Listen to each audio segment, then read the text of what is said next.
The battle starts now. Now is when we need your prayers. We needed them before, but we really need them now. When you hear this podcast episode releasing on Wednesday morning, as we always do, things will be getting very real over here. For those of you just joining us, my daughter was having headaches, nausea, dizziness, was diagnosed with a tumor. Turns out that tumor is a type of brain cancer called medulloblastoma. She had a 10-hour brain surgery involving 4 neurosurgeons on October 6th. And since then, we've been in this waiting period before we start chemo and radiation. But chemo and radiation and that kind of treatment is where the battle really begins. And that is also probably where the hardest parts are going to begin. So probably really as you hear this, we will probably be having some tough days. We're recording this a couple days earlier. We will have moved down to Houston in our temporary quarters there. By that point, the adults are going to switch back and forth of who is in Houston and who is at home in Austin with Lane's 5 siblings.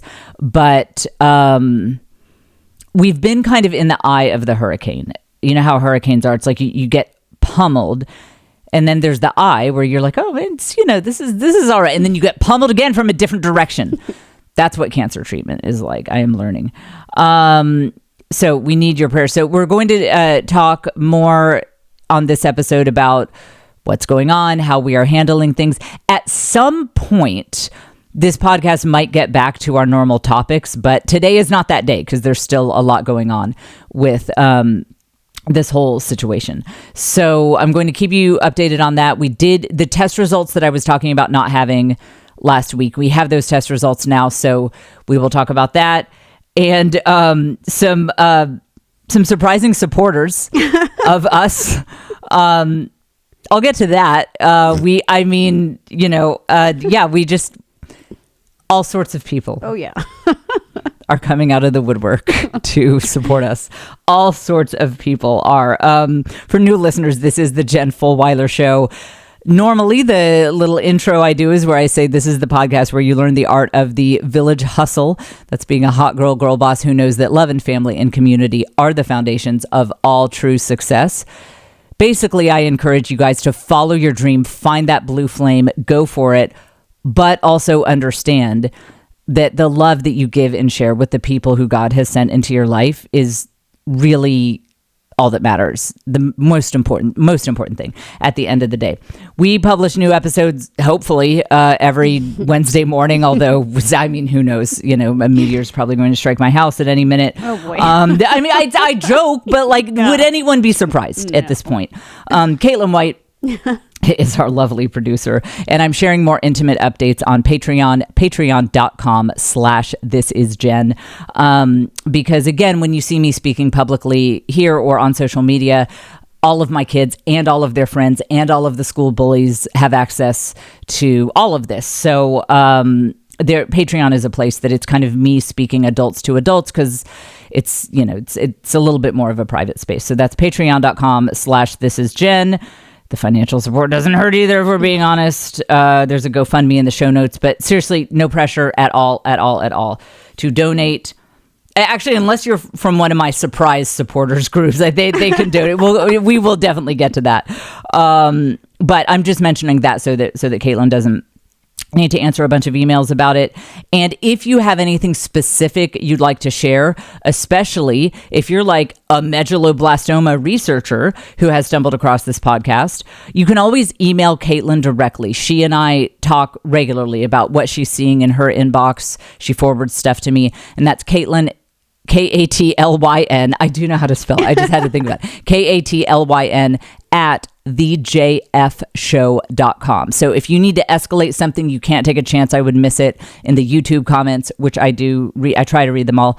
You can email Caitlin. And this podcast is available wherever you like to follow your podcast. If you like audio versions, it's on Apple, Apple Podcasts, and it's, all the audio podcast apps. And then it's also Spotify, it's YouTube. You can find the Jen Fulwiler Show anywhere. I just want to tell you, if you think you're having a crazy day, About 20 minutes ago, right before we sat down to record this episode, which you see, we still have people intermittently sleeping in this podcast studio because of Lane's the living arrangements that I explained in the last episode. So see, look, we have pillows piled high, and there is a deflated air mattress at my feet. And I guess that's just going to be the standard for podcast episodes for the indefinite future. But just 20 minutes before we recorded this, I ordered food, as I often do when Caitlin comes up. I feed everyone. And someone, I won't say who, I'm sure people could guess, but there are a lot of people in this house, so I'm not naming anyone in particular. Someone threw up at the dinner table, and as I was cleaning that up, what my daughter mentioned that the family dog has an issue it's getting pretty urgent, and we have to deal with it. And we Googled what we think it is. And because my life is a dark sitcom, it's an anal gland issue. Because that's my life. Like, it couldn't be like, we think his hearing might. No, it has to be that. It has to be just what is the most bizarre, insane thing that could possibly happen that's also weird and hard to talk about. That's what's going to happen at Jen's house. So last week we had neighbor's house on fire. Now we have anal gland issues. So if you feel like your day is a little chaotic, at least you are not living at the Fulwiler house. And again, all of this was in the past 20 minutes. So let's see if we can keep any disasters from happening as we record this podcast episode. So like I said, again, it's my 19-year-old daughter. There's a lot of new people are finding this podcast. So it is my 19-year-old daughter. Lane is her name. Do you have a picture from the last episode? I'm sure Caitlin could pull it up. Yeah, it's in the episode 273 probably. You might need to import it. But anyway, one from Mass. Huh? We bring up one of the dress ones. Oh, that's fine. Yeah. As long as I look hot in it. I mean, I think that's, as long as it's a good picture of me, if it's the two of us together. So my 19-year-old daughter, her name is Lane Claudia. And yeah, she was a thriving sophomore at Texas A&M. And now we're living a different lifestyle. So again, every episode on audio has a link that you can click through directly to this exact episode on YouTube if you want to see any of the media that I'm sharing. And here's a picture of my beautiful daughter, Lane. So, okay, those test results that I was complaining about not having, we did get them back. Now let me set this up. For you.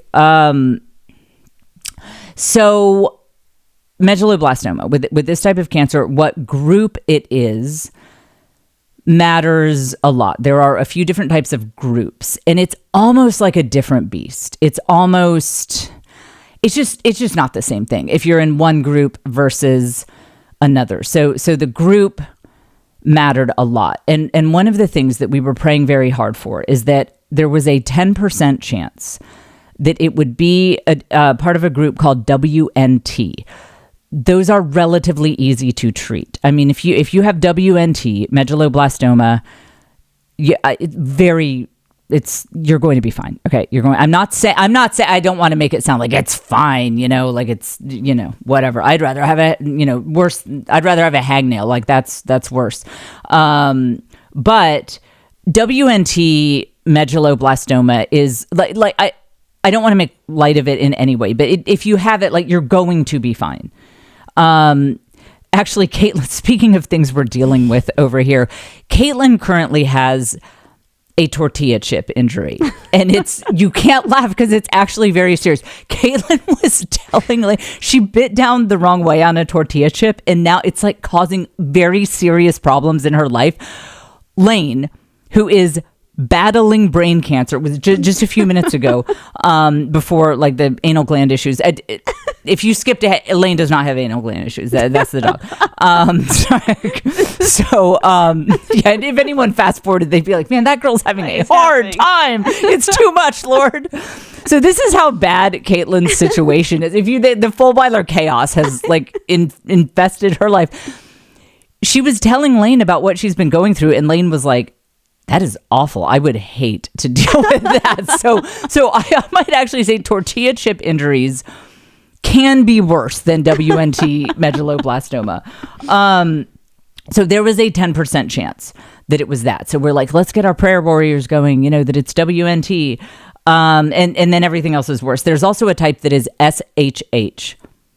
If I gave you 1,000 years to guess what SHH stands for, you would never guess. Did I tell you? No. This is the clinical medical term. It stands for Sonic the Hedgehog. I'm not kidding. What? Yes, I'm not kidding. Because of the way the cells are shaped or something. So that would be weird if you got a bad diagnosis and he's like, it's Sonic the Hedgehog, your oncologist. I feel like they could work on that. Just let's throw some Latin terms in there or something. Because I don't want to be taken out by Sonic the Hedgehog, let's just make it sound ominous. And then there's group 4 and then there's group 3. All that stuff is bad. So the one that you want is WNT. And that's what we were praying for. Alas, it is not WNT. It's group 4, medulloblastoma, and that's worse. So it's not what we want, but it's what we got. And here's where I just have to make a note. Okay, hit the tangent alert sound effect. For new listeners, the jingle bells are that at one point I wanted a full suite of really nice sound effects like I had on SiriusXM, but obviously we're dealing with anal gland issues and cancer and all that. Like, we don't have time. I don't have the budget on this pot. Everything's going to MD Anderson. Now, we just take our bank account and we're like, whatever's in there, transfer it to MD Anderson. So we don't have every sound effect is this jingle bell sound effect that came with the podcast. Welcome to this podcast. Okay. I just want to point something out. Okay. In July of this year, I was asking you guys to pray for my friend, Laura Horn. She is the wife of Trent Horn, who is a very well-known Catholic apologist. And for those of you guys who aren't in the Catholic ghetto, an apologist is not someone who apologizes for the Catholic Church, although we may want to institute that as an official role too. But it's someone who explains the Catholic faith. I have always really, really liked the work that Trent Horn does. I've met him personally. I've met Laura personally. I really like these people a lot. Trent has a YouTube channel called The Council of Trent. And everything I've seen from him, he's just a very fair-minded person. And I'm almost positive he is also a convert to Catholicism. I'm pretty sure on that. He's just a fascinating guy. And I've always been a fan of his, and I've always been a fan of Laura's. She's a humorist. She's a comedian. She's a very funny person. Okay, so in July of this year, they were asking for prayers. She had a brain tumor, and they were asking for prayers. And they said there's a 10% chance that it could be one of the ones that is easier to treat. And I actually have a quote from his podcast. I'm not sure what copyright issues are. And I definitely want to monetize this video because we have bills to pay. So I'm going to read, this is a direct quote from Trent Horn's podcast when they revealed her diagnosis. Trent Horn said, the tumor type that responds the best to treatment would be grade 2 oligodendrogliomas. Man, there are a bunch of... I feel like they should consult me on naming some of these tumors. Oligodendrogliomas, because they grow much slower than grade 3. This is especially the case with these particular tumors. I'm sorry, I should do my Trent Horn voice. This is especially the case with these particular tumors that have an IDH mutant gene. I'm trying to sound really intelligent. And can be targeted with new IDH inhibitor drugs. So I want to thank all of you so much for your prayers, because Laura has this particular kind of tumor, and it's comparatively rare. It makes up only about 8% of all gliomas. So I truly believe that this was God working in our lives, and that all of your prayers were very helpful. So they got the 10%, easiest one. We got one of the harder one. We got one of the enthusiastic and curious ones. It's not a contest, guys, of Trent Horn and his fans praying for brain tumor prognoses, and the Fulwilers and my fans praying for brain tumor prognoses. But But if it were a contest, we lost. Like, what? And I will say it's not the worst. There is actually one level worse than what we're dealing with, which kind of fits with us. Like, we're not the best Catholics, you know? But Trent literally is. I mean, it was like, okay, I was texting with Laura privately, and even in our private text, she was just like, the Lord is so good. And to be able to journey with him with this cross is like, it is so difficult, but it's also a gift in some ways. And I was about to text her like, this effing, like, and I walked it all back. I'm like, it is that, yes, I was just praying about this. It's funny, as I keep everyone posted, I have to remember who I'm texting and what level of profanity this person is comfortable with. Because some of my friends, it's like, it seems that the Lord wills more suffering for us. And then others, I'm like, this effing BS. Like this. So I had to remember, like, Laura Horn is that's not the one to send that update to. So we lost. Our prayers are not very effective, guys. Our prayers suck. Like, I'm not sure. I mean, look, it could be worse. It couldn't be a lot worse, but it could be worse. Why is Jen laughing about this? Because, like, what else are you going to do? Okay. And I will actually get to that in a minute. How can you laugh at this situation? I'm not laughing at the situation. I'm laughing that, like, people prayed the Horn family into a better situation, but I'm not laughing at it. And I will, well, I am, but I will explain in a minute why I think this type of approach to this kind of massive battle is very, very, very important. Also, keep in mind, my daughter is hysterical. When you imagine 19-year-old Lane, imagine me, but smarter and beautiful and gracious and like a little more quiet. Like, she would never be banned from her oncology clinic. That's not going to happen to Lane. But we have a very similar sense of humor. In fact, okay, so I was melting down in the last podcast episode about the possibility of permanent hair loss and even the temporary hair loss, because she has that beautiful red hair.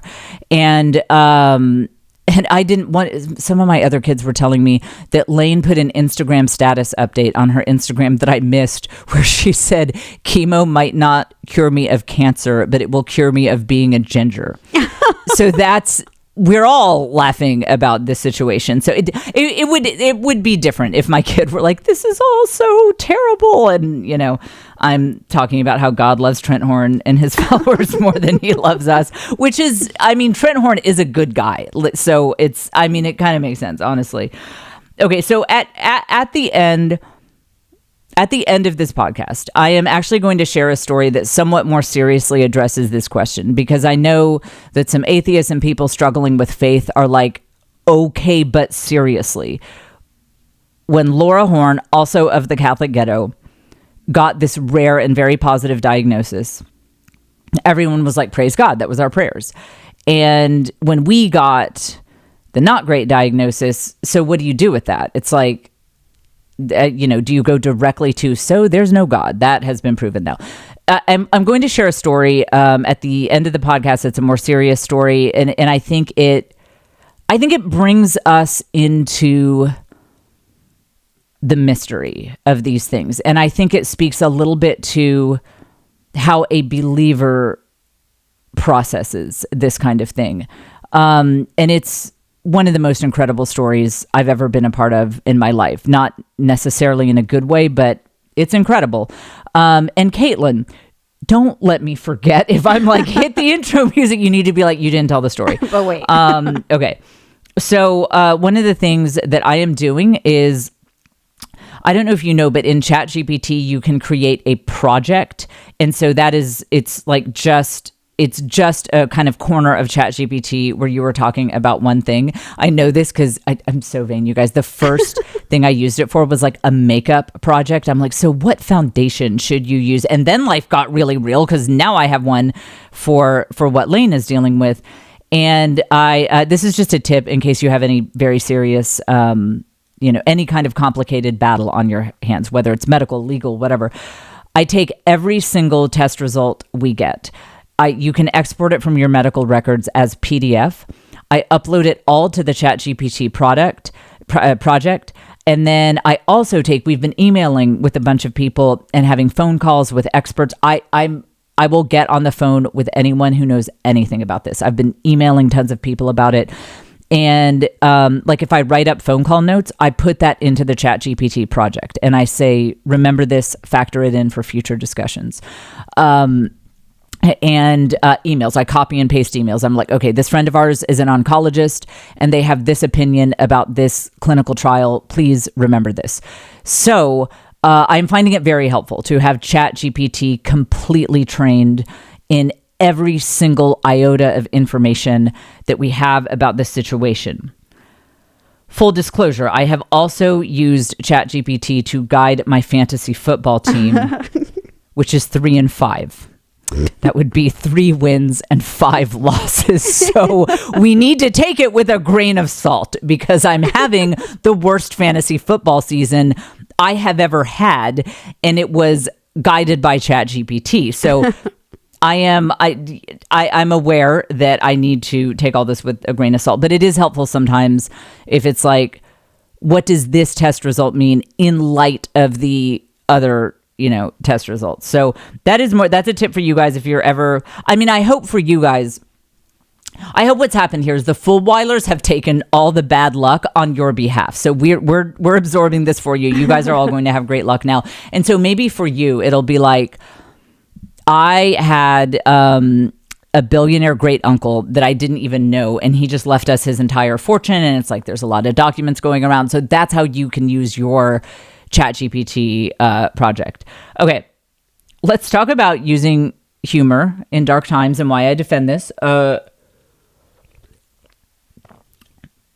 There's a video that I saw that I could not find, but I wanted to quote to you guys, and it was actually aimed at creatives, musicians, stand-up comics, what other people who don't make money. And it was pointing out that you're not in a state of creativity if you are in panic mode, if you are in despair, if you are super stressed. You're not going to get your most creative ideas. And I couldn't find the video, but here's the concept. So, and tuck this away. Remember this, if you're ever in survival mode for whatever reason. The way that your fight or flight or freeze survival system works is it actually triggers you into being not open, not creative, not super in tune with like the subtle movements of the Lord and all that if you are in an emergency situation. So let's say, for example, you're at the zoo and the zoo's kind of boring. So you have a few too many White Claws, okay? And then you, after like your 4th White Claw, you fall into the gorilla enclosure. And you're like, okay, this is bad. And you're like, and then the gorilla is like really like he's getting angry because now you're on his territory and he's about to start coming at you. And you're like, I bet they're not going to take this gorilla out because we saw what happened with Harambe. We're not going to go through that again.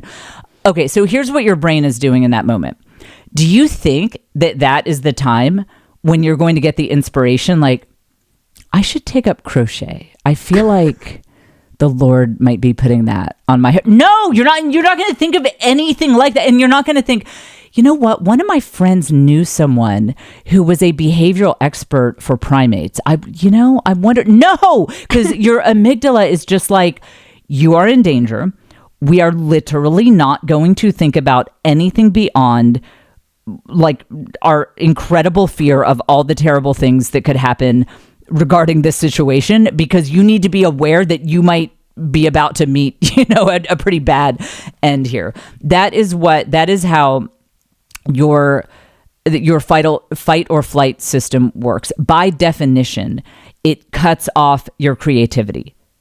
It cuts off those kind of random inspired memories. It cuts off those, you know how God will kind of gently guide you at some time in life, and you'll just have an inspiration that turns out to be really divinely ordered. It's a lot of that stuff is very much cut off when you are in fight or flight, just anger, fear, despair, that kind of thing, because your body's trying to get you out of the gorilla enclosure or whatever bad situation that you have gotten yourself in. And that is why if you are fighting a long, protracted battle like this one, you must find ways to lighten it up. You must find ways to find humor wherever you can find it, because humor is a release of tension. Oh, wait a minute. We are actually in an area of expertise of mine. Hit the area of expertise. All I do on this podcast is like hold forth on subjects that I'm really not an expert in, but I like kind of feel like I'm an expert in, so I talk authoritatively about them. Finally, we're in my wheelhouse. Okay, I can say with authority, humor is about a release of tension. As I know from when I sometimes tell jokes that they just kill with you guys. You guys think they're so funny. I mean, like, I get applause breaks with you guys, and then I tell that exact same joke to a bunch of young single people in Austin. Crickets. I mean, not even a chuckle, because it's not releasing tension for them, because they don't have those tension points. If it's a joke about husbands and wives arguing about how much money you spend, or if it's a joke about being judged by the other moms at the preschool drop-off. I mean, they can track with how, I see how theoretically that might be embarrassing, but that is not like an inner tension point for them. And what humor is like when you laugh at someone's stand-up comedy, when you laugh at a comedy in a movie, what is happening there is that they have hit a tension point for you. There's some tension deep down inside, whether you have experienced it personally or whether you're just aware that people in your circles experience this kind of tension. And when you find yourself laughing, it is some kind of release. It relaxes you. And so that is why I'm not going to stop joking probably much at all. I mean, there are times, don't get me wrong. I have had multiple mental breakdowns, like full breakdowns in this journey. I just don't put it on the podcast because, again, my kids listen to this podcast and nobody needs to see that. I don't need my haters clipping that. But to generally try to find a posture of humor. I wouldn't just say even in dark times, but I would say especially in dark times. You need it, because think about what it does to your nervous system to just have a little bit of levity and just relax a little bit. Think about how much more of an open and inspired place that puts you in. So let me give you an example. Leanne and I had been joking around about some stuff related to this, and I've also been trying to just really, really, really immerse ourselves in the present moment. Just focus on the present moment. It's all you got. The situation has really, really shown us that. And in that spirit, I was messing around with the hair thing. I'm not loving these curls, by the way. But so the other day I was messing around with this same hair thing, but I was enjoying it. I wasn't in a place of denial. I wasn't stuffing back feelings. I was just like, this is great. I'm enjoying playing around with this hair product. This is fun. And in that calm, relaxed state, my mind just wandered. And I believe this was a prompting of God. I thought of someone's funny comedy bit that I heard one time. And then I remembered, wait a minute. That comedy acquaintance of mine made a joke about how his dad was this big time oncologist, cancer doctor. And he said some joke like, so yeah, I'm the reverse American dream. We go from like curing cancer to stand-up comic. And I was like, you know what? I need to get in touch with him and see if his dad might be able to give us a second opinion. And so now I've started that process. Listen, if I were just sitting around in a place of sadness and despair and anger and resentment, that thought would not have come to me. The still small voice of God would not have been able to reach me over the noise of my torturous inner thoughts. You know, when your thoughts are very full of fear and more fear and anger and resentment and things like that, they're noisy. Those are noisy thoughts. Whereas, and they're heavy. You can almost imagine them being physically heavy. Whereas thoughts of humor, lightness, you know, kind of making jokes where you can make them and just, you know, finding peace in the moment, that sort of thing. Those are light, airy thoughts. And when you keep that kind of mindset, just inspiration comes to you. Like, you know what? I should reach out to that person. Or like, I just had another idea of a way that we might be able to get more support while we're down in Houston. Because, by the way, we by the time you hear this, Lane and I will have moved to Houston, and we'll figure out how we're going to get back and forth and stuff like that. So I have found it very, very helpful to not only use humor, but you guys know, I watch my words when we talk about this tumor, this type of situation that we're dealing with, because there's so many scary words in the illness world, in the cancer world, and I really can't recommend strongly enough reframing them, and just think about what it does to your nervous system. I mean, imagine being in this situation if someone's like metastatic cancer and it's stage 3 and it's aggressive and there are markers of aggression and it's, you know, all that. And now imagine replacing that with the words, it's okay, it's enthusiastic, it's curious. I've actually started to think of this cancer as I'm just calling it Larry. And here's why. Okay, so pull up this screenshot, Caitlin. This is a text I decided to share with you guys. Again, if you're listening on audio, you can click through to YouTube. So the timestamp on this, can you read that, Caitlin? I think it was like the 6:54. Yeah. Okay. So this was minutes before Lane was taken into brain surgery. It was probably arguably the lowest point of our lives. I mean, it was just a horrific situation.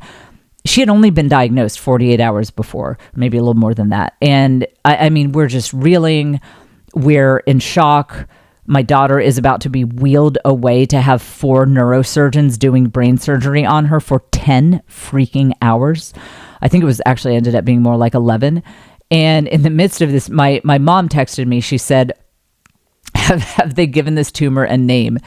And I said, like Larry? Like, I don't know what you mean. She's like, no, like diagnosis. And that has just kind of stuck with us, because I remember my mom and I were both, you can take it down, Caitlin. My mom and I were both in the hospital room, but it was an ICU room. So the seating wasn't ideal. So we were kind of sitting away from each other, and Lane was in the room. And I heard my mom laugh from across the room. And that just stuck with me, because I think that's maybe better than any time I've been on stage and gotten a laugh. If you can get a grandmother to laugh in that moment, I'm like, I'm a comedy genius. I should tour with Dave Chappelle. I mean, this is so ever since then, I mean, the fact that I got her to laugh at that, I'm like, okay, the tumor is Larry. And I just think of it as like, Larry, go home. You're drunk. Like, it's time. Like, Larry is drunk. And it's okay. And once again, we are in my area of expertise. I have my Malcolm Gladwell 10,000 hours of dealing with really drunk people.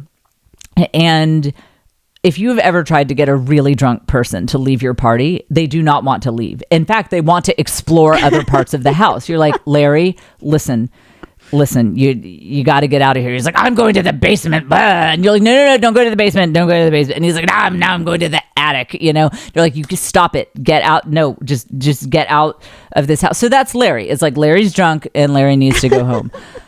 Do you see how that is a more nervous system relaxing, calming way to think about this? And if you think I'm making light of it, I'm not. One of my very drunk friends one time, who actually just texted me to check in on to see if Lane's okay, punched me in the face really hard one time, like in the rain. in front of, there's a restaurant in Austin called Mesa Hills. So if you ever go to Mesa Hills, it was pouring rain, 3:00 in the morning, and she punched me in the face. So, drinking. Yeah, I won't even say what we were drinking, but it was like a lot. It was bad. It was bad. It was a bad idea. And, so no, I'm not making light of it, because sometimes drunk people harm you. Sometimes they punch you in the face. I mean, you have to deal with them. Sometimes you can see a little red spot on my right cheek, and that is from that. I still have like a spot there from it. I think she had a ring on or something. So like, this is only on this podcast would we be like, so back to the, aggressive cancer. So it's like Larry is drunk and Larry needs to go home. And that is a much more nervous system relaxing way to think of this situation. And I just, for people with our temperaments, that's how you have to think of it. And it is, for us, that's how you fight, because one of the big modes that I am in right now is energy conservation. I bet that when people run marathons, they do this, because they're like, you can't just like straight out of the gate be like, I'm running a marathon, I have so many mixed feelings, and then you're like exhausted by mile 2. Caitlin, you know about running. Do people do that with marathons? They try to like, piecemeal their energy. Oh yeah, you got to keep your energy so you don't lose it. Yeah, that was like how 2 Thanksgivings ago, Joe tried to get me to run a 5K. And I was like, I can do it. And then we looped around past the parking lot, and I just ran right back to the car. And my kids thought I won because I was the first one back. So I won the 0.5K. So it is a marathon, and it's like, because I am so determined to get the absolute best possible outcome, I will not waste energy. I will not. I'm not going to wallow in energy that depletes me.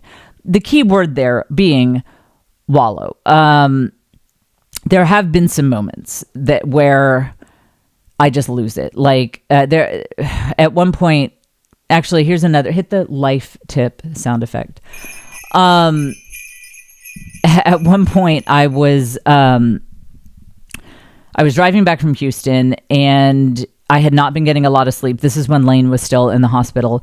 Joe and I were switching. I'd not been getting a lot of sleep. And so in between Houston and Austin is a town called Giddings. And there is, of course, one of our Buc-ee's, our iconic rest stop locations there. So I stopped at this. It's a small Buc-ee's in Giddings. And I lost it so hard and so badly that I couldn't drive. And I found myself in this really, really bad situation where I was stuck at the Giddings Buc-ee's because I couldn't drive, because I was like heaving, sobbing. I mean, it was crazy. It was crazy. I've never experienced anything like that in my life.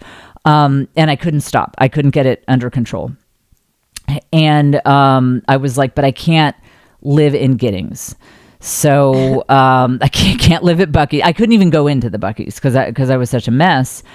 And so I'm just sitting in my car in the Giddings parking lot. Oh, and it was midnight, by the way. So it's like, okay, I've got to get home. I've got to get some sleep. I have to feel better.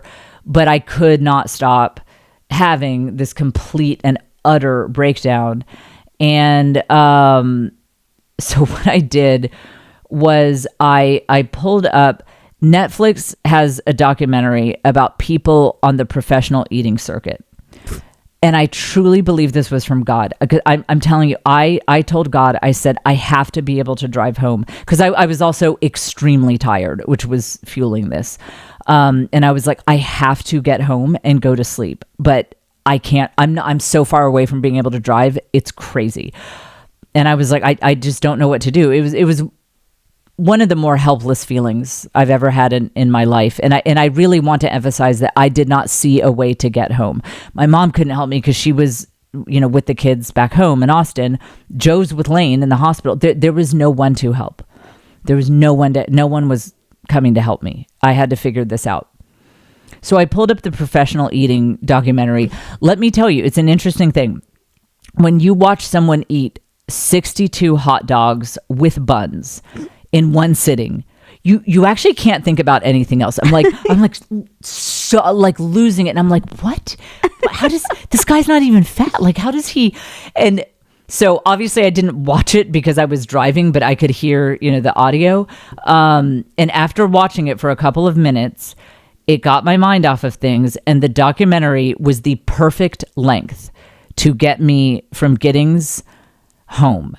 And so this is just keep this in mind. If you ever, if life throws you such a curveball that you are incapacitated, watch a documentary about people on the professional eating circuit. Because I do think it is like an evolutionary, like you can't think of anything else after you watch a guy eat 62 hot dogs with buns in one sitting. You can't think about anything else. And so that is what got me home that night. But so anyway, the point is I do have these breakdown moments. I want to be very clear that I'm not always, calling it Larry and, making jokes. It's not always that. So I let myself have those moments. I don't think denial and stuffing down feelings gets you anywhere. So I do let myself have those moments, and I let them pass through. And then we get back to the levity, because I think that is, I think that's the winning strategy. I think that is what gives us the absolute best possible outcome.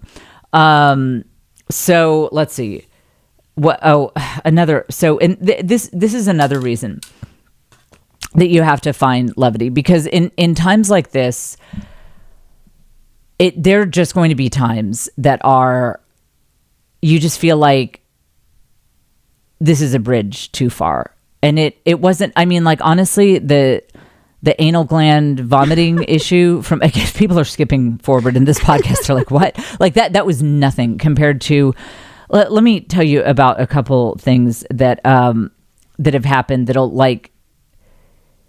it'll really add to your burdens in times like this. And it was this kind of thing that I didn't see coming. Sometimes I did wonder, what, God forbid, I was like, I hope I never find out, but what would it be like to be battling something like that? One of the things I didn't see coming is when other life hard things hit you in the midst of it, and you're like, this too, Lord, is there no break? Like, is it just everything's bad all the time? So one of my kids was trying out for the soccer team, and not Lane, obviously. And they were so excited. And the coach had said, you'll almost definitely get out on the team. Like, I've never had to cut anyone. I don't think I'll have to cut anyone. And this kid is super enthusiastic and was very excited about it. Bought soccer stuff, bought the cleats and bought everything, and was like making soccer their entire personality. And was just, bought a soccer ball and went shopping and all that. And then tryouts happened. Only 2 kids got cut. And my kid was one of them. Oh, no. And this kid was sobbing so hard. This was just 2 days ago, by the way. This is life. This is life right now. Sobbing. I mean, and they were sobbing like, well, what am I going to do with my cleats now? Like just looking at all their soccer gear that they bought because they were so excited. And again, only 2 kids got cut. And they were just sobbing and sobbing. And I was like, I just kind of turned to God, like, you can't do this. You can't, like, this is too much. This is too much. And as an aside, let me say, I didn't have any problem with the coach. I know that so many of our people, our teachers and coaches, they're underpaid. They have too much to do. My philosophy is always like, until I am willing to volunteer to take over that job, I need to give them a whole lot of grace. So I have no problem with, I think the coach just didn't know how many people were going to try it. It's fine. It was just a sad situation. And so my kid was just sobbing and sobbing and sobbing. And because I practice energy conservation, I was able to just be there for them and chat with them. And a nice postscript is the coach did follow up and invite this kid to be on the practice team. And looks like maybe long term there could be an opportunity for them on this team. And it's all good. I am telling you, if I did not make it an absolute practice to just be as light as possible and just do things and find things that I enjoy as much as possible, that would have been it for me. I would have turned into the Joker in that moment. I would have lost it. I would have just lost it. And then there was another moment. I also didn't see this coming. I never thought about this as a thing that happens when you have a kid going through this. At one point when Lane and I, we were headed out of a hotel. I guess this must have been, oh yeah, that's right. When she had to go back for something. We were in Houston and we were at a hotel. And so she's in a wheelchair, and some girls her age got in the elevator with us. I had not thought about that moment. Just hadn't thought about that. When you've got your kid in a wheelchair and these other kids who are your kids' age right next to that. I just hadn't thought about that moment. And that is why you still see me making jokes and being light about this, because I don't know another way to get through it. Because there are moments like that with the not making the soccer team after like buying the cleats and, getting all the stuff. And especially that elevator moment. It was, you got to practice energy conservation, and you have to be in a real light humor as much as you can, because like whatever it is that marathon runners do, you've got to stay in that here for the long term, kind of posture. Okay, speaking of a couple of light things. Okay, so put the picture of Lane back up. Okay, so that I should have seen this coming. That when I posted that picture of her, that we would get certain types of offers of support. So here, okay, pull up this tweet. Okay, so this person says replies to this picture with that picture of Lane. He replies to this tweet.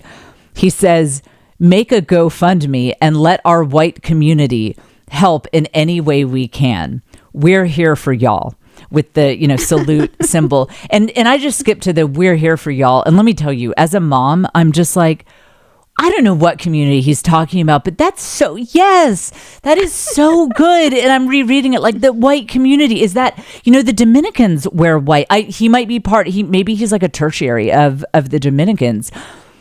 And then I looked at his profile. Okay, some podcasts get taken down if you even say the word, even if you're against what they do. Let's use the word Blanco. Okay, he's a Blanco nationalist. And okay, so here's my debate. So the Blanco nationalists they saw one picture of Lane and they're like, she's our queen, like so they're, and okay, I was like, I did not reply with our GoFundMe, but I was torn because it's like, okay, you don't want to take their money, but if you don't, they're going to use it for bad things. They're going to use it for bad things. So maybe we should have them pouring all their money into my GoFundMe so that they have less money to spend on bad things. The other thing that I want to point out about the Blanco nationalists finding me is that I think this is a good sign for society that progress is happening and eventually they'll stop all of this, because this particular group of people used to be very anti-Irish and very anti-Catholic, like the Klan and all those people.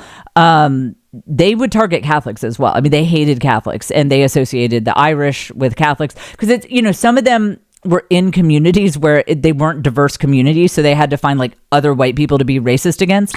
And they hated the Irish and Italians and all that. So the fact that Lane is a ginger and they're like, yes, this nation is supporting you. what a turn of events. And so now it's like a joke. We're like, all right, we're really going to need the Blanco nationalist to step up. No, but I really did debate. I didn't reply at all, but I was like, I mean, better that they give their money to us than to, like, but that's the absurdity of what happens. Like, that's the kind of thing that you don't see coming when you get a diagnosis like this. You're like, but what is the Aryan nation going to think about? It's like, you just don't see it coming. Another thing is, okay, so this guy, he reposted my post asking for prayers for Leanne. And he said, like, this is for someone else, but he didn't tag me. And he's like, repost to get extra prayers, which is great. But that is reposting to get like his account more engagement. Now, he is someone who has a very difficult history with cancer, and he's doing cancer work. So I appreciate it. I appreciate him asking for prayers. But here's something that kind of, I didn't know what to think of this. Okay, pull up that tweet. Okay, so no, not that one. Did I send you the other one? No, I don't think so. I'll airdrop it to you. Okay. So, somebody, let's see. Oh yeah. Okay. I'm going to airdrop this.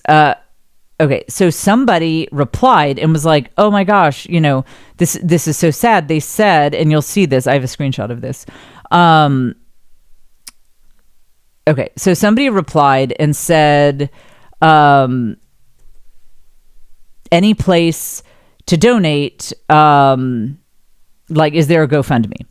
And again, like, I'm not pushing it, whatever, like, it's it's helpful. We have so many expenses, it honestly boggles the mind, but whatever. But here's what kind of bothered me. The guy who posted the original tweet, which is again copying and pasting my prayer request, but not tagging me and not using my last name, he replies like kind of authoritatively. He says, she does not have a GoFundMe at this time. I will share if they need any assistance moving forward. I don't know who he is, so like I don't know how he would know, but we do have a GoFundMe. It was at the link in my bio.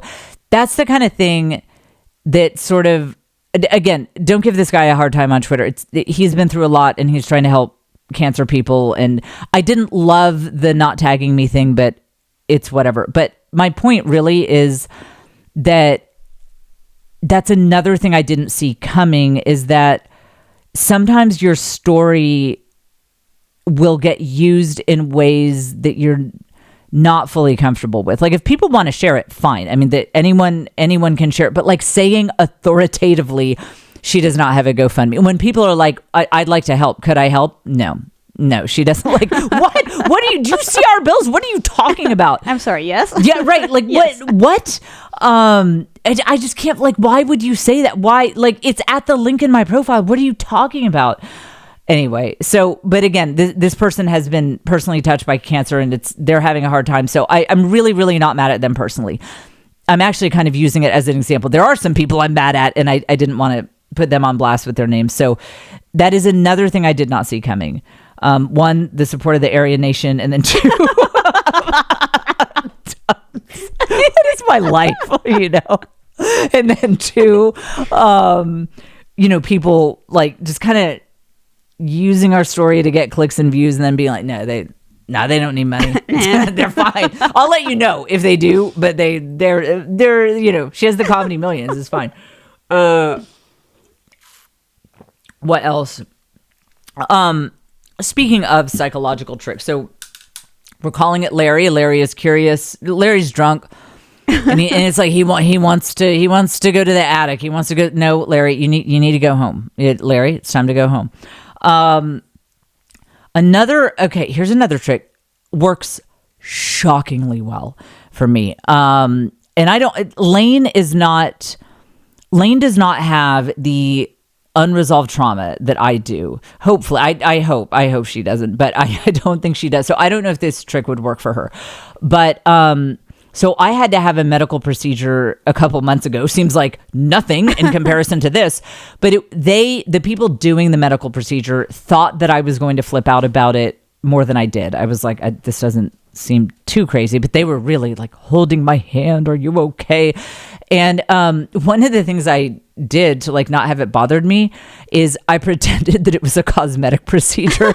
Because let me tell you, women have a totally different tolerance for pain when it comes to cosmetic procedures. And by women, I mean me.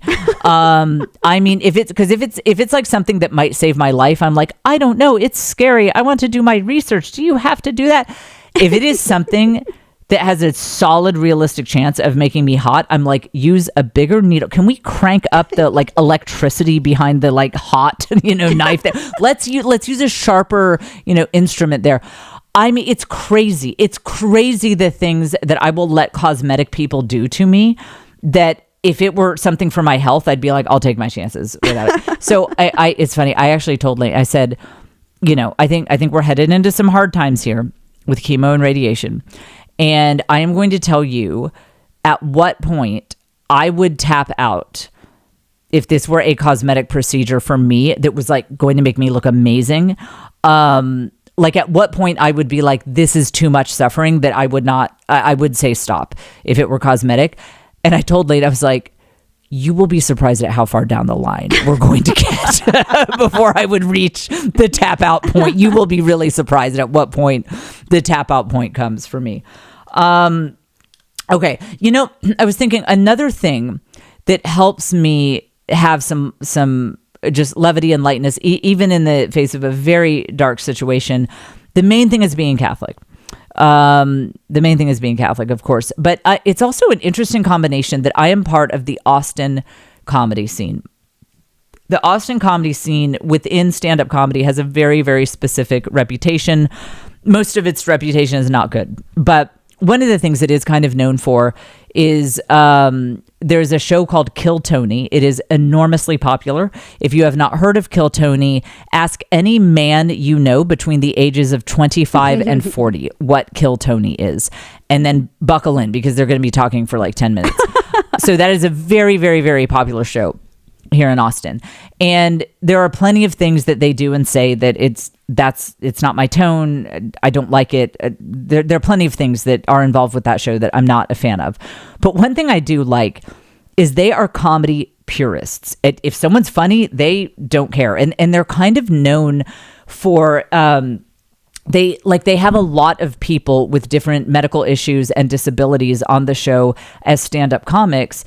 And I would say for as much flack as Kill Tony gets, a fair amount of it well earned, I think they've actually done a lot to change the way young people in this culture think about medical issues, about disabilities. Like here's a typical. This will tell you everything you need to know about the Austin comedy scene. When my face was paralyzed, remember just this year, before cancer, before anal glands, like all of that, like what a year. It's not even over. I mean, what's going to happen before the end of the year? My face was paralyzed. I looked beyond hideous. And I mean, and for those of you who think I'm exaggerating, it is still on the Patreon. If you look at the State of the Dumpster Fire Patreon lives that I did, they are patreon.com/thisisjen. Go back to January and February of this year, of the year of our Lord, 2025. You will see, I'm not kidding. It looked really bad. And so I walked into a show that I was on. It was me and a bunch of other comedians.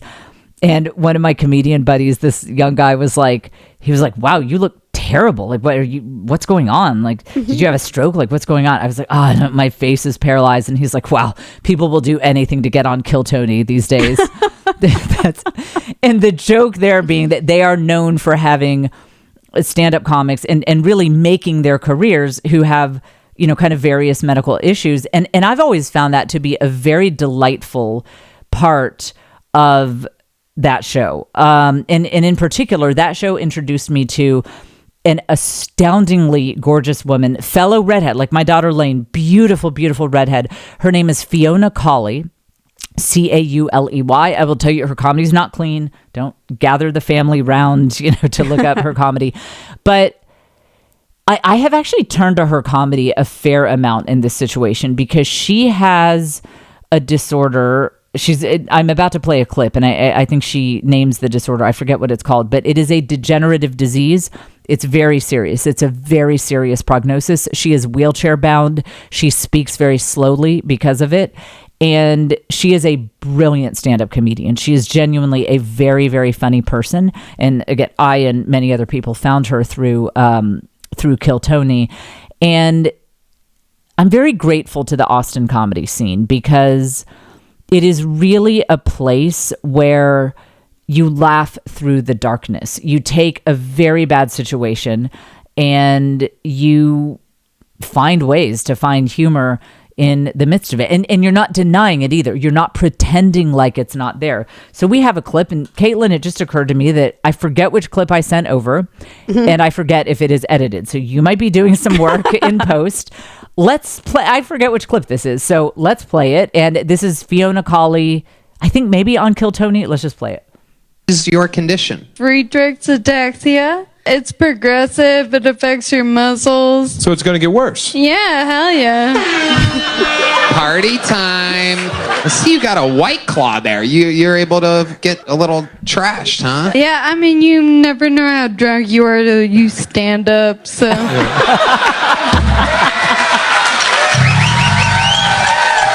Tell us more about your life, Fiona. Yeah, I'm a big ramp enthusiast.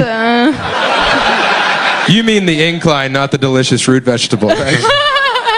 Vegetables don't eat vegetables. Wow.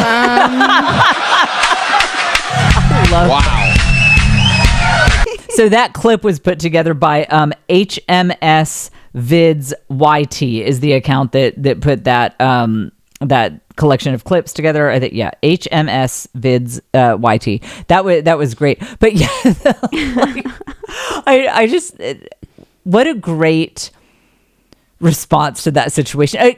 Also, keep in mind, this was not planned. This was off the top of her head. That's how Kill Tony works. That after people do a set, he talks to them, and it's really not planned. It's not like the 1980s or the late night shows still today where they're having this quote unquote spontaneous conversation that is so scripted. This was just her being funny off the top of her head, where she's like, you don't know how drunk you are until you stand up. And she's in a wheelchair. So, and for those of you who, again, you can pull up, there's a direct link to my YouTube channel in the show notes. If you're listening on audio, you can see how beautiful she is too. She's a beautiful girl. She just got engaged. She jokes about her disability all the time. And that has been a real, it just reminds me, like, yeah, that's how you do it. That's how you do it. When you get, and her diagnosis, again, is quite serious. And she doesn't deny it. She doesn't pretend like it's not there. She brings it into her life, and she finds ways to release the tension through humor. And I think it's brilliant, and I think she is so beautiful. And she just got engaged, by the way. So that's really cool as well. I know the guy who she got engaged to. Great, great, great guy. And then, okay, so there is a comedian who has SMA, spinal muscular atrophy. For those of you guys in the Catholic ghetto, you might know my good friend, Kelly Mantone. She actually has 2 children with SMA. It's a very, very serious diagnosis. It's also a progressive disease. So this guy, his Instagram account is Mullet Bros. So he is not able to speak or really move on his own. Cognitively, he's fine. Like, brain is all there. But because of the nature of SMA, he is not able to really move on his own. So he has an audio device that I'm not sure how he operates it, but it will broadcast what he is trying to say through a speaker. So his mom took him out to the grocery store. I'm guessing he's in his early 20s. His mom took him out to the grocery store, and he was using this speaker of his to play a prank on her. Play this video. It's incredible. Mom, stop drugging me to keep me vegetable. I'm sick and tired of it. I'm just tired of you keeping me vegetable, Mom. I'm just tired of you keeping me vegetable, Mom. I'm just tired of you. She turned off his speaker. Like, it's all you. So his brother is a real country boy. There are all these clips of, like, his brother will change his speaker to a female voice. And then he'll be like, my brother is making me transgender without my consent, like out in public. And then there's another guy, he has cerebral palsy and he's nonverbal. So again, like, you know, I've talked about people with stutters. You might think, okay, so you can't do stand-up comedy. You can do a lot of things, but not stand-up comedy. No, he's out there killing it. He uses the like voice app on his phone. He'll type in his response and hold it up to the microphone, and he's killing it. He's like selling out shows at comedy clubs. So it's actually a great combination for me to have both the Catholic ghetto and the Austin comedy scene teaching me how to accept the suffering for what it is. We're not denying, we're not pretending that it's not there, we're not pretending that it's not serious, we're not pretending that there might not be very serious consequences. But that doesn't mean it can't be funny. That doesn't mean that there can't be funny moments in the midst of it, because that's the thing. It's like there's always suffering in life, always. Even if you are having a good day and everything's working out well for you, like my nemesis, like my arch enemy, like he has money. It's like everything's perfect, everything's totally fine in that person's life. But you know, so even for people whose lives are going really well, there's suffering in the world. And so if you can't laugh in the face of suffering, then frankly, you should never laugh, because all over the world, even when you are having the best day of your life, all over the world, there are other people suffering. Suffering, I'm sure, will come to you at some point. I mean, in some way, no one's life is perfect 24/7. So if you can't laugh in the face of suffering, you might as well just not laugh at all. And that's a very deeply Catholic, and it's also a very deeply Austin comic thing to say, yeah, life really sucks, like a lot sometimes. And that doesn't mean there aren't funny moments. Frankly, there are sometimes more funny moments in the midst of it.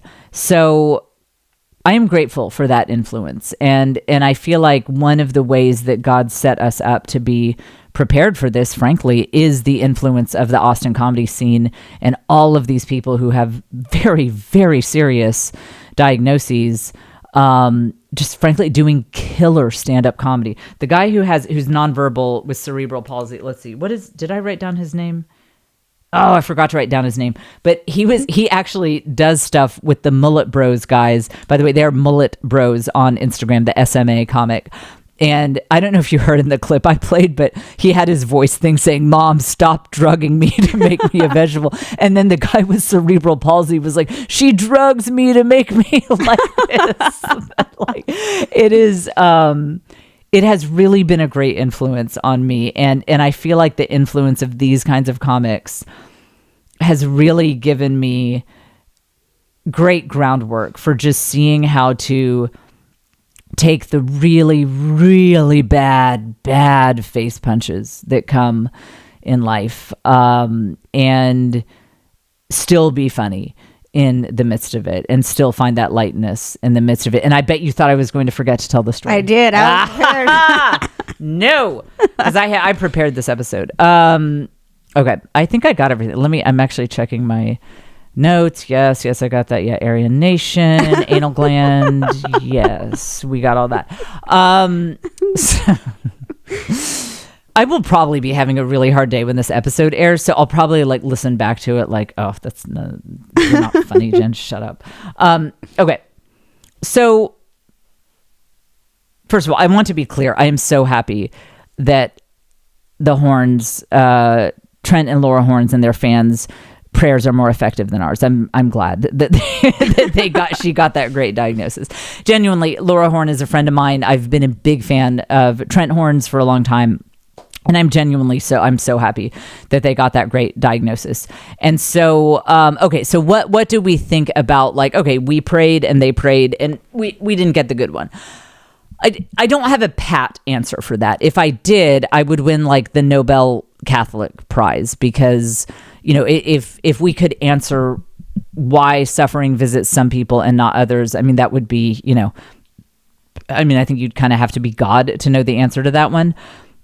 It's one of the things that impressed me about the Catholic Church. When I was first exploring Catholicism, I was reading John Paul II's encyclical called On Human Suffering, the Latin name is like Salvifici Dolores, but then that doesn't translate to on human suffering. Whatever. John Paul II, he wrote an encyclical on suffering. And one of the things I thought was interesting, I was still kind of an atheist at the time I read it, was that his overall takeaway was kind of, he was like, yeah, we don't know. Yeah, God has, he's like, we can, like, as the successor of Peter, I, the Pope, and the Catholic Church, we can only tell you what God has told us. And God has not fully explained this to us. And I was like, that's really interesting, because cult leaders they always act like they have all the answers. Yeah, I know everything. I can explain all of this. And I thought, I was like, that's interesting that the Catholic Church admits, like, yeah, I know we wish that God like told us the whole thing, but we don't fully understand. But he did point out that God took suffering and turned it into a love-generating act. So you take the crucifixion, bad news, God became flesh and was like just doing nice things and being nice to people, and then people tortured him and murdered him. It's bad. And when you see how Jesus acted in those moments, it's not like he was like, it's all fine. Hey, yeah, it was terrible. He was suffering. He was upset. It was horrific. It was absolutely horrific. But then the resurrection comes out of that. So God has allowed us to turn suffering into love-generating acts. And when you keep your eye on that, it does flip your perspective. Okay, so here's the story of prayer and how God moves in strange ways sometimes. So, and some of you guys know the story. If you're an OG podcast follower, you have heard the story, but I think it bears repeating. So in 2017, Joe and I were out to dinner, and we got a call that my good friend Letitia Ochoa Adams, that her oldest child had taken his own life. And she's been very public about the fact that that's how he passed away. And I didn't know what to do, but so I just drove over to her house. And she wasn't there when I got there. I don't know where she had been. But when she walked in the door, it was just a very obviously emotional moment. I mean, we both just completely lost it. Now, pause on that moment where this has just happened. We're at Letitia's house. And, okay, so pause. Let's see. I want to say it was like 5 days earlier, not even a week earlier. Something had happened. I'll tell you in a minute how these events are connected. Okay, so my dad was still living at the time. My dad has a good friend of his who he didn't speak to often, but they emailed all the time, like typical kind of, boomers. They would email back and forth all the time. And this friend of my dad's is very, very, very wealthy, very, very wealthy, very wealthy. And let's call him Roberto. He's one of my dad's friends from Mexico. My dad grew up in Mexico. Long story. So my dad gets a call from a number in Mexico, and he's like, "Hey, it's Roberto. It's I'm in." So Roberto's family had a home base in the United States. Let's say it was Laredo. It's not, I'm trying to disguise details here, but okay. So he's like, "Hey, I'm in Laredo. I'll be driving up towards Austin. So do you want to meet? Like it's been a while. Let's hang out." And my dad was like, "Yeah, that'd be great. What time are you coming through?" So they set those plans. And again, he does have a base in Laredo. So that this all makes sense. So a couple hours go by.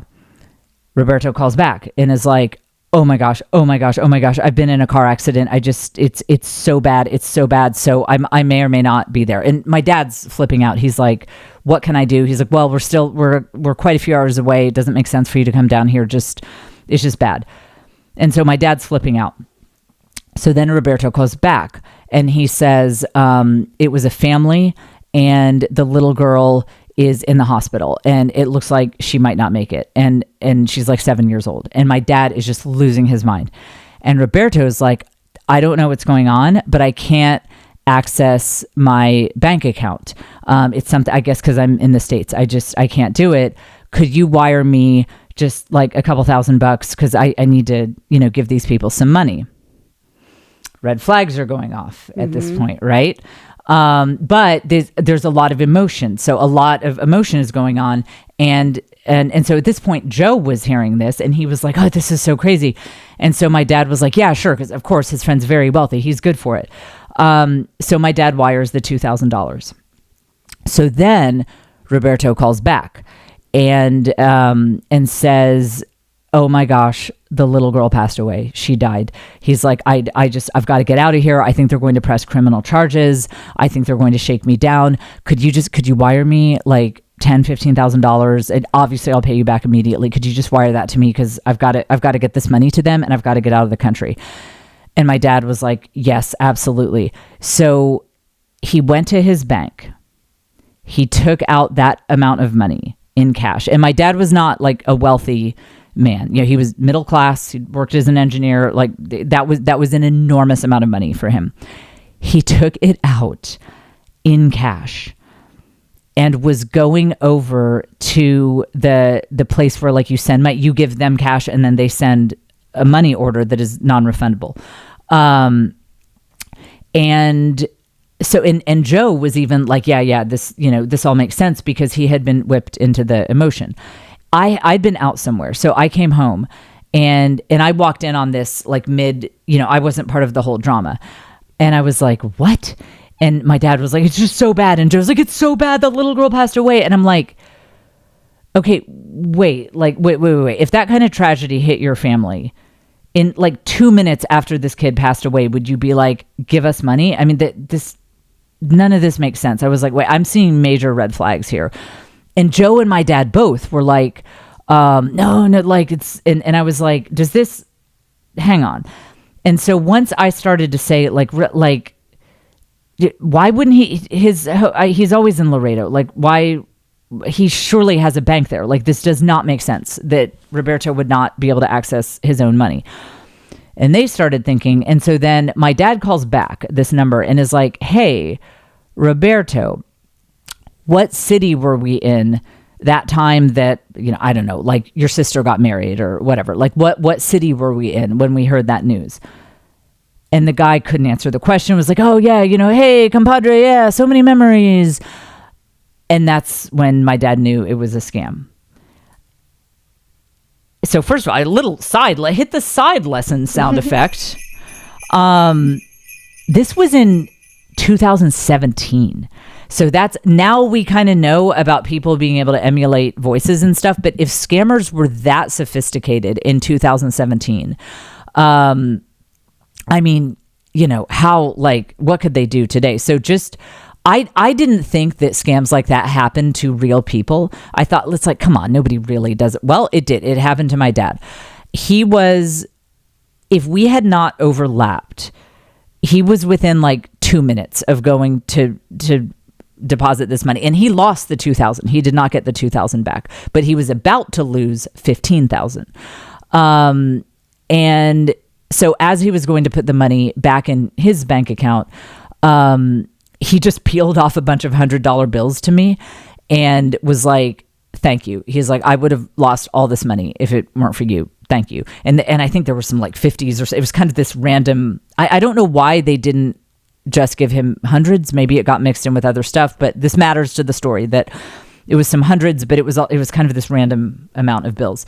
I was like, okay. So this was the week before the stuff with Letitia. Another strange thing is that I took that money that my dad had given me and I put it in my purse. I am not a person who often walks around with many hundreds of dollars. On the few occasions that I have had, over $100 in my possession in cash, I would leave it at home. I would put it in some kind of hidden place and maybe put 50 in my wallet. I don't feel like that's smart to walk around with tons of cash, especially when you have severe undiagnosed and untreated ADHD. You don't walk around with massive amounts of cash.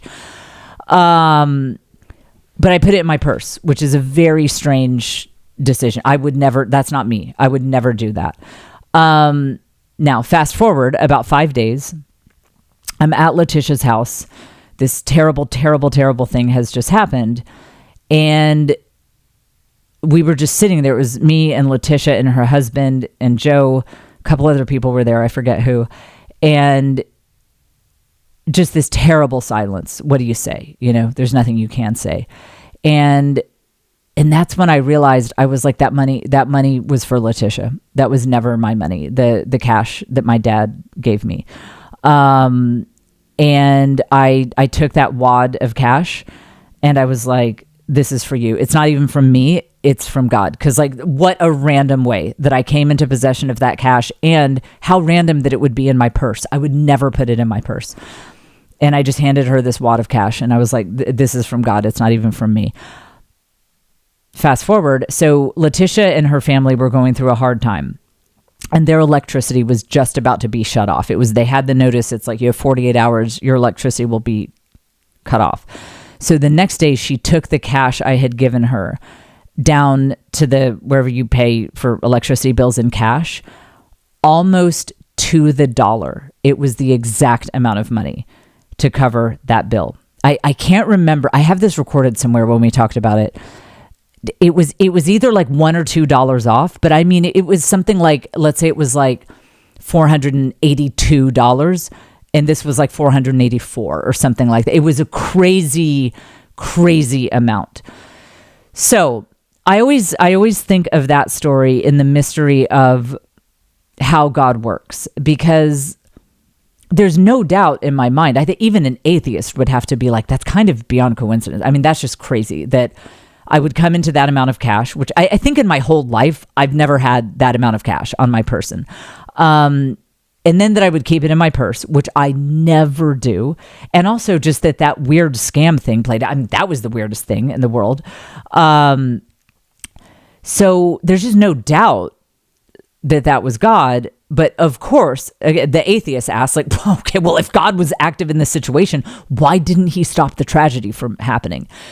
And I don't have some neat and tidy pat answer to that question. Again, like I need to move to the Vatican and be the number one advisor to the Pope. If I'm like, well, actually, guys, I have like the perfect answer here. I don't have the perfect answer, but we do know that God allows the world to play out. He gives us free will, because if he controlled everything perfectly, then there's really no story. There's no drama. He's just like a puppeteer, like you and I don't really have free choices if God just always controls everything that happens to make everything perfect. It's like, that's no fun. Now there's no story, because it's just God doing everything perfectly all the time. So he lets the world play out. And that means that sometimes you and I make bad decisions. And it also means sometimes random bad stuff, like boulders fall on people, just random bad stuff happens. Again, this cancer, it's like out of the blue. It's just like the neurosurgeon said, bad luck. It's just bad luck. So it's not inherited. It's no genetic. It's just bad luck.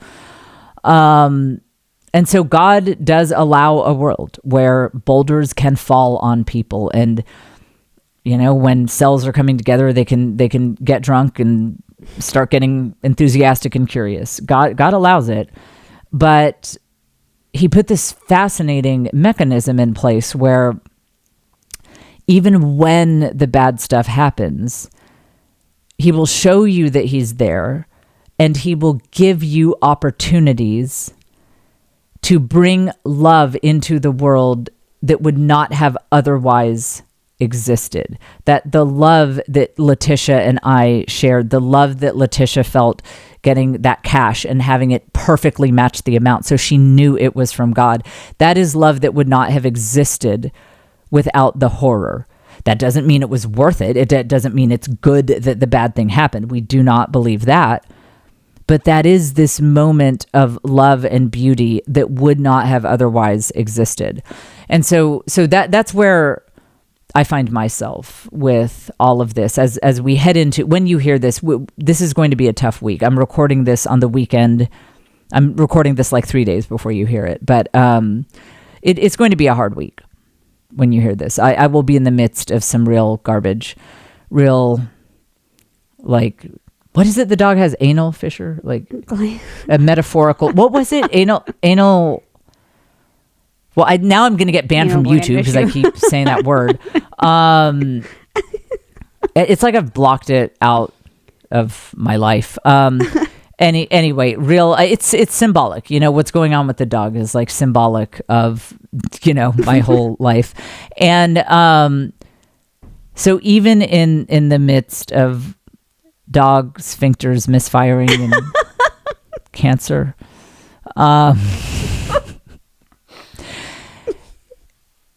what you need to do, you need to turn it into a scavenger hunt for love. It's a scavenger hunt. It's a scavenger hunt to see how you can turn each one of these moments into opportunities for love and opportunities for humor. And you will find that that's actually a surprisingly effective way to handle situations like this, when you just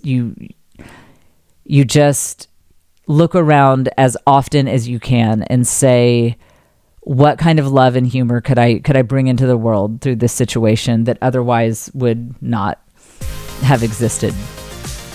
All right. I guess someone has to deal with his dog. So Joe's out of town right now. Join the Patreon, patreon.com/thisisjen. That's where I give more intimate updates. Pray for us. It's a tough week. The battle really starts now. And hopefully we'll be back with you next week here on the Jen Fulwiler Show.